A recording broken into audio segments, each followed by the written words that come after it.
dahulukanlah lapar daripada yang lainnya. Kenapa? Karena li'annahu mu'dhamu arkanit thariq, karena lapar itu adalah rukun-rukun thariqah yang terbesar. Wa li'annahu, banyak faedahnya. Katanya wa li'annahu tadi, jadi dalam lapar itu ada banyak keutamaan. Yang satu, berarti ketika seorang murid itu lapar, otomatis dia telah melaksanakan rukun thariqah, ya. Salah satu rukun terbesar dalam thariqah, salah satu pondasi utama dalam thariqah itu satu. Yang kedua, wali annahu laisa linnafsi fi bidayati amriha syai'un asra'u linqiyadiha minal ju'. Dan yang kedua adalah karena lapar itu adalah salah satu cara yang terbaik untuk menundukkan nafsu. Tidak ada cara yang terbaik selain lapar.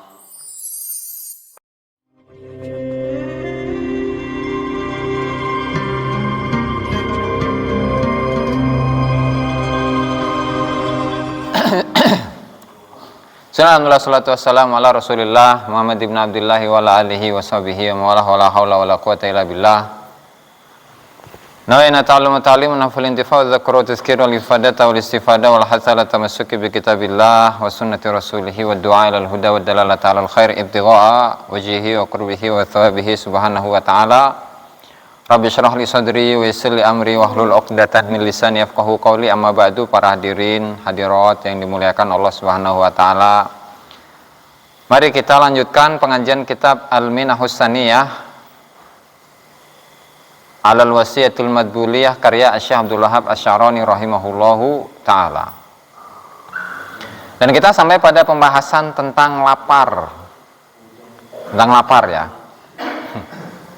Di mana pada pembahasan sebelumnya malam kemarin, minggu kemarin, sedikit kita bahas mengenai apa itu mujahadatun nafs.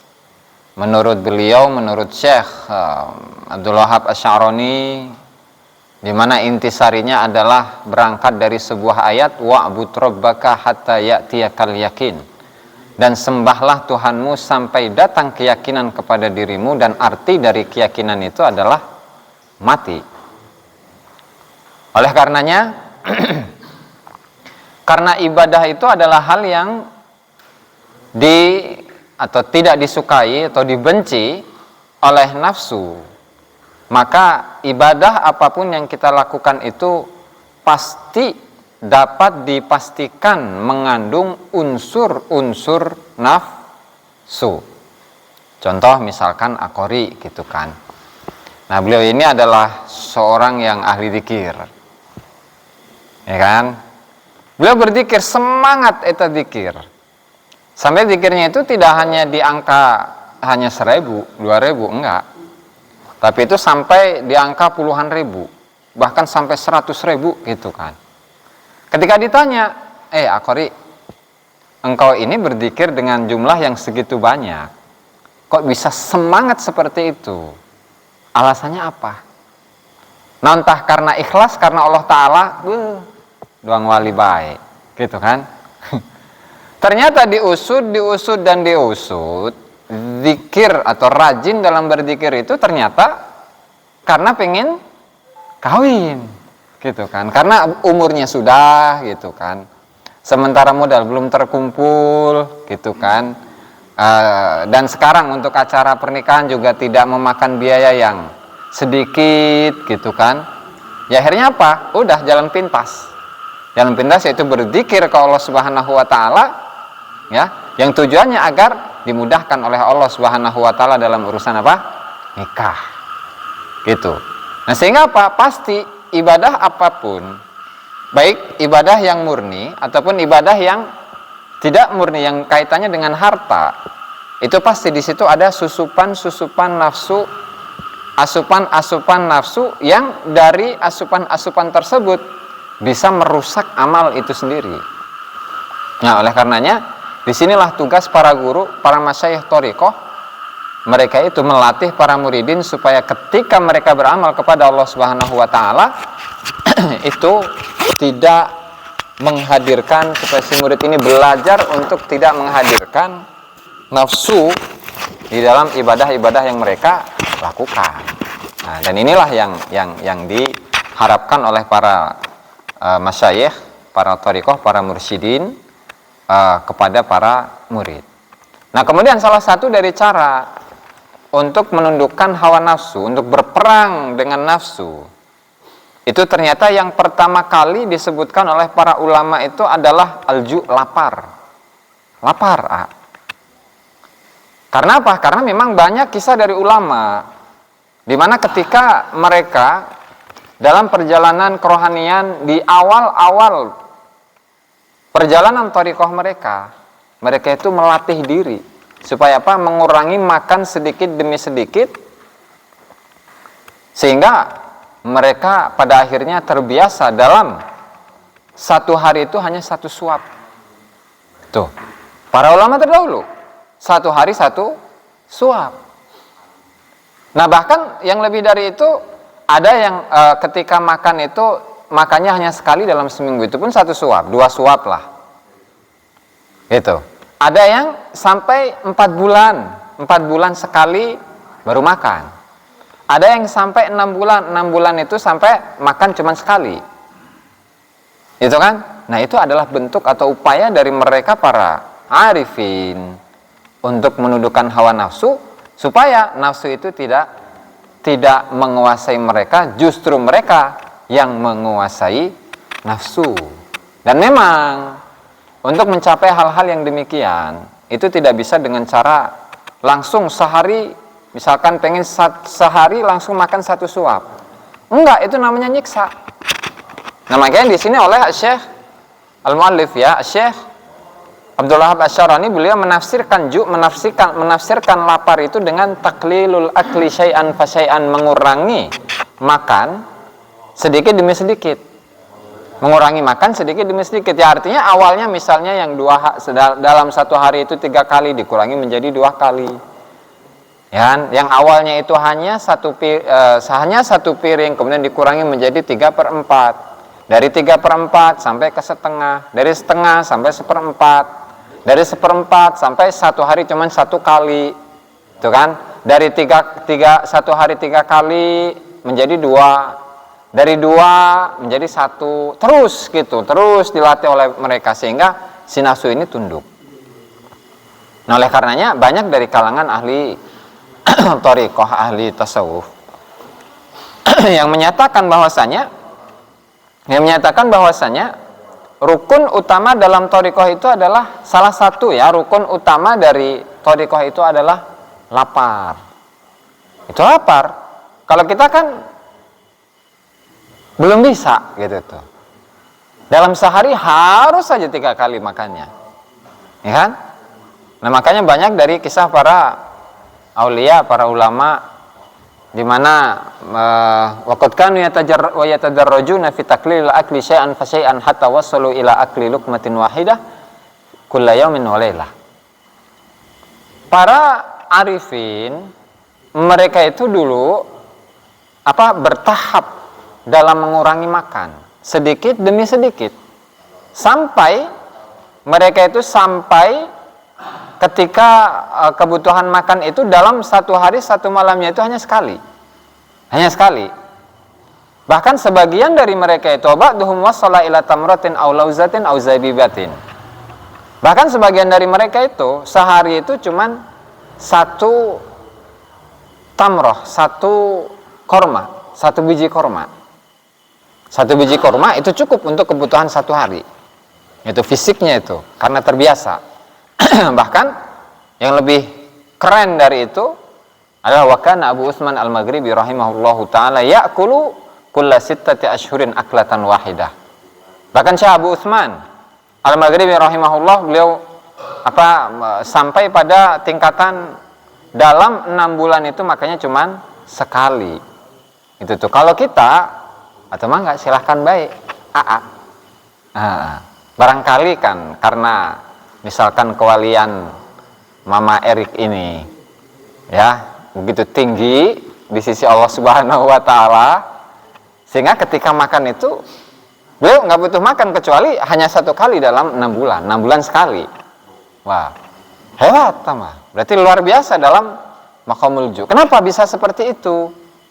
Ya karena rukun dari thariqah itu kan 4. Nah, ini menurut satu versi. Rukun dari thariqah itu ada 4. Yang pertama adalah lapar, yang kedua adalah uzlah, menghindari keramaian, yang ketiga adalah tidak banyak tidur, as-sahar, melek, kemudian yang keempat adalah sedikit pembicaraannya, sedikit bacotnya, gitu. Nah, ketika kita ini mengambil langkah yang pertama yaitu lapar, ya, lapar. Ketika kita ini lapar, biasanya namanya orang yang lapar itu tidak mau ngobrol banyak-banyak, tidak mau tidak mau kumpul bareng-bareng dengan teman-temannya, ya kan? Nggak ada basa-basinya. Kemudian kalau orang yang lapar itu nggak ngantuk biasanya. Dan kemudian kalau lapar itu dia akan mengurangi pembicaraannya. Kenapa? Karena kalau banyak bicara otomatis dia akan mengeluarkan banyak energi. Nah, sehingga daripada energi saya habis hanya untuk ngobrol, atau mending saya baca Quran, mending saya wirid, dzikir, ya, la ilaha illallah, Muhammadur Rasulullah, atau membaca sholawat, atau mending ngaji gitu doang Mama Erik gitu kan, paling rajinnya santri di sini gitu kan. Insyaallah. Ya karena ketika orang lapar itu udah pasti akan sedikit omongannya, banyak meleknya, dan dia menyukai kesendirian daripada keramaian. Nah, itu adalah proses di mana seorang murid itu harus memiliki adab yang ini, gitu, lapar. Nah, makanya waqaddimil ju'a ala ghairi. Kata beliau, dahulukanlah lapar daripada yang lainnya. Kenapa? Karena li'annahu mu'dhamu arkanit thariq. Karena lapar itu adalah rukun-rukun thariqah yang terbesar. Wali'annahu, banyak faedahnya. Katanya wali'annahu tadi, jadi dalam lapar itu ada banyak keutamaan. Yang satu, berarti ketika seorang murid itu lapar, otomatis dia telah melaksanakan rukun thariqah, ya. Salah satu rukun terbesar dalam thariqah, salah satu pondasi utama dalam thariqah itu satu. Yang kedua, wali'annahu laisa linnafsi fi bidayati amriha syai'un asra'u linqiyadiha minal ju'. Dan yang kedua adalah karena lapar itu adalah salah satu cara yang terbaik untuk menundukkan nafsu. Tidak ada cara yang terbaik selain lapar. Dua tuh. Yang ketiga, wali'annahu muzillul muluki fadlan an ghairihi. Lapar itu bisa menundukkan, menghinakan para raja, apalagi yang lainnya. Karena ketika seorang raja itu lapar, otomatis dia tidak akan merasa gagah, merasa hebat, merasa tinggi, merasa berkuasa karena dia raja. Tapi ketika dia lapar, udah dia akan lemah itu. Dia akan lemah. Kan? 3 udah tuh. Yang keempat, wali'annahu yuhillu minal ajza'it turabiyah wal ma'iyah biqadri ma yakun fayasful qalbu. Yang keempat berarti. Yang keempat, karena lapar itu dapat mencerna sisi-sisi atau bagian-bagian yang berunsur tanah dan berunsur air dalam diri manusia. Sehingga apa? Sehingga hati yang ada dalam diri manusia itu bisa menjadi jernih. 5 udah ya. Yang keenam itu adalah wali'anna baqiyal arkan tabi'un lahu bil khassah. Wali'anna baqiyal arkan tabi'un lahu bil khassah, ya karena sisa-sisa rukun thariqah itu akan ikut. Karena tadi kan rukunnya 4. Yang pertama lapar, ya. Yang kedua itu uzlah, menyepikan diri. Yang ketiga itu as-sahar, tadi banyak meleknya, jarang tidur. Dan yang keempat itu adalah sedikitnya pembicaraan. Nah, sehingga ketika kita ini sudah megang yang pertama, maka rukun yang kedua, ketiga, dan keempat itu akan ikut dengan sendirinya. Itu kan yang 6. Yang ketujuh, wali'anna khawatiran nafsi la tad'ufu illa bihi. Dan lintasan-lintasan yang ada di dalam hati itu tidak akan lemah. Tidak akan nafsu dalam, atau lintasan-lintasan nafsu yang ada dalam diri manusia itu tidak akan lemah kecuali dengan lapar. Nah, sehingga karena lapar ini memiliki banyak fungsi, ya, banyak fungsi, terutama pada fungsi untuk nafsu yang ada dalam diri kita, ya maka bersiap-siaplah untuk menjadi orang yang lapar. Kenapa? Ya karena banyak manfaatnya, faedahnya. Itu kita tanya aja sih kepada orang yang menguasai ilmu kedokteran. Ketika seorang itu ingin dioperasi, biasanya suruh puasa nggak, Wak? Nah, disuruh puasa. Kenapa? Tujuannya supaya lambungnya ini tidak mengganggu kepada yang lain gitu kan. Artinya proses untuk penyembuhannya itu lebih cepat gitu kan. Kemudian dalam pembedahan organ-organ yang di dalam itu lebih mudah. Soalnya ketika perut ini kenyang, ketika perut kita itu kenyang, maka disitulah timbulnya banyak penyakit gitu. Makanya dalam sebuah makalah para ulama mengatakan bahwa idza syabi'al insanu, ketika seorang manusia itu kenyang, maka mata itu akan menjadi ngantuk. Ketika mata ngantuk, otomatis tidur. Ketika kita tidur, otomatis kehidupan kita itu berkurang. Gampang lah, misalnya sebagaimana yang dijelaskan oleh Al-Imam Al-Ghazali, Hujjatul Islam Al-Ghazali dalam kitabnya Bidayatul Hidayah. Umur manusia itu diukur dari kesehariannya. Misalkan kita dalam satu hari satu malam itu tidur kita adalah 7 atau 8 jam, 8 jam aja. 8 kali 3 kan 24. Nah, kalau dalam satu hari kita ini tidur 8 jam, otomatis sepertiga umur kita itu hilang. Katakanlah umur kita ini 60. Kita ini dikasih jatah oleh Allah Subhanahu wa taala itu 60 tahun. Nah, maka ketika tidur kita itu selama satu hari satu malam itu 8 jam, ya otomatis dalam 60 tahun tadi kita hanya menjalani hidup selama 40 tahun karena sepertiga. Nah, sehingga para ahli sufi, para arifin, mereka itu memberikan solusi sebenarnya kepada kita bahwa ketika kita ini ingin memenuhi kehidupan kita dengan ketaatan kepada Allah Subhanahu wa taala, ya maka kurangi tidur. Bagaimana cara mengurangi tidur? Caranya adalah dengan mengurangi makan sedikit demi sedikit. Kenapa? Ya karena ketika kita makannya itu sedikit, maka dalam satu hari misalkan dari 8 jam itu berkurang menjadi 5 jam. Ya kan? Otomatis 5 atau 4 jam lah, 4 jam. Maka ketika jatah umur kita itu adalah 60 tahun, berarti di situ sudah berapa itu? 8%, 8 dibagi 4, 24. Berarti dari 60 tahun, berarti kita tidurnya hanya 12,5 tahun kan? Hanya 12,5 tahun dari 60.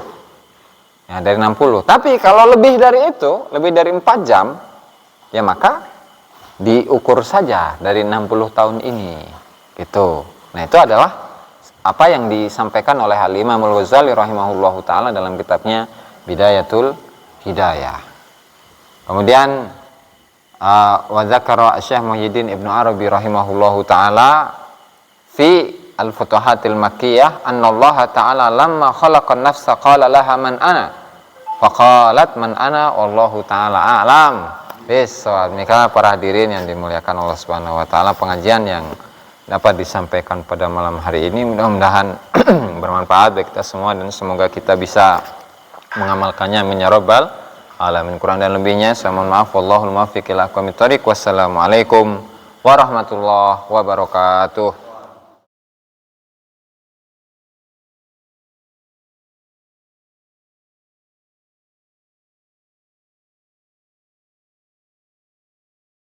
Assalamualaikum warahmatullahi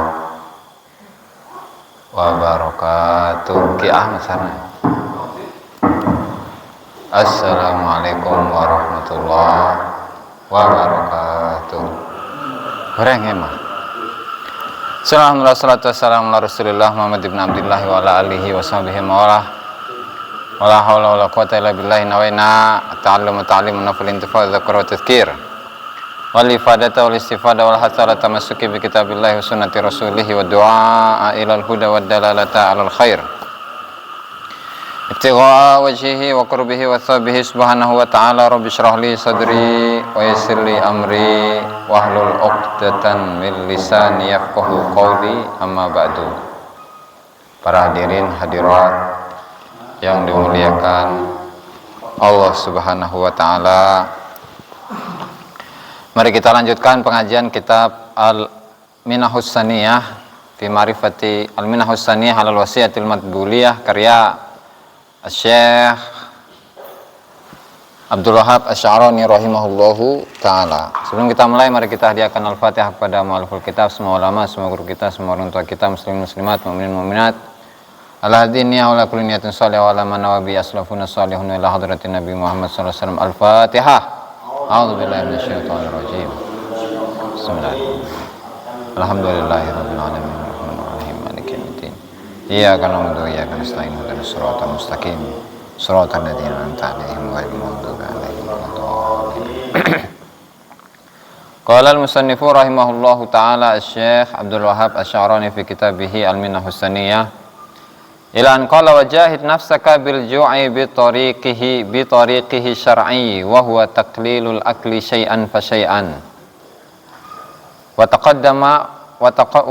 qaddim al ju'a ala ghairihi li'annahu mu'dhamu arkanit tariq wa li'annahu laysa lin nafsi fi bidayati amriha syai'un asra'u linqiyadiha minal ju' li'annahu mudillul muluki fadlan an ghairihi wa li'annahu yuhillu minal ajza'it turabiyyah wal ma'iyyah biqadri ma yakunu fayasful qalbu wa li'anna baqil arkan tabi'un lahu bil khassah wa li'anna khawatir nafsi la tad'uf illa bihi.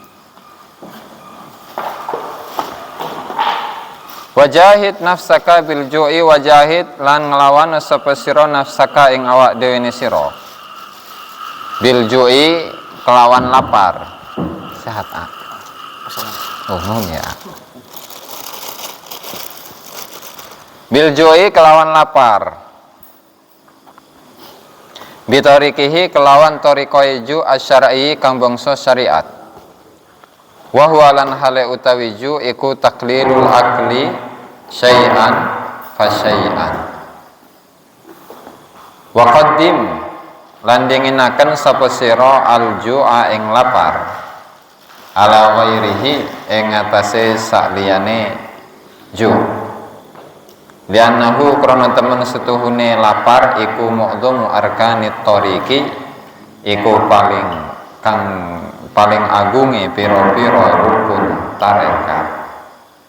Li'annahu krana temen setuhune ju iku laisa ora ana lin nafsi kedue nafsu fi bidayati amriha ing dalem kawitan urusane nafsu apa syai'un suwiji-wiji asra'u kang luwih cepet lingkiyadiha maring anute nafsu minal ju'i tinimbang lapar. Li'annahu karena teman setuhune ju iku mudhillul muluki, iku kang nghinaaken pira-pira raja fadlan an ghairihim luwih-luwih saking saliyane muluk. Wali'annahu lan krana temen setuhune ju iku yuhillu iku meroses apa ju minal ajza'i saking pira-pira bagian at-turabiyati kang bangsa lemah wal ma'iyati lan kang bangsa banyu biqadri ma yakunu kelawan kadari barang yakunu kang ana apa ajza fayasfu mongko jernih apa al-qalbu ati. Wali anna baqiyal arkani krana temen setuhune kang sisane pira-pira rukun iku tabiun anut lahu maring ju bil khassati kelawan khusus.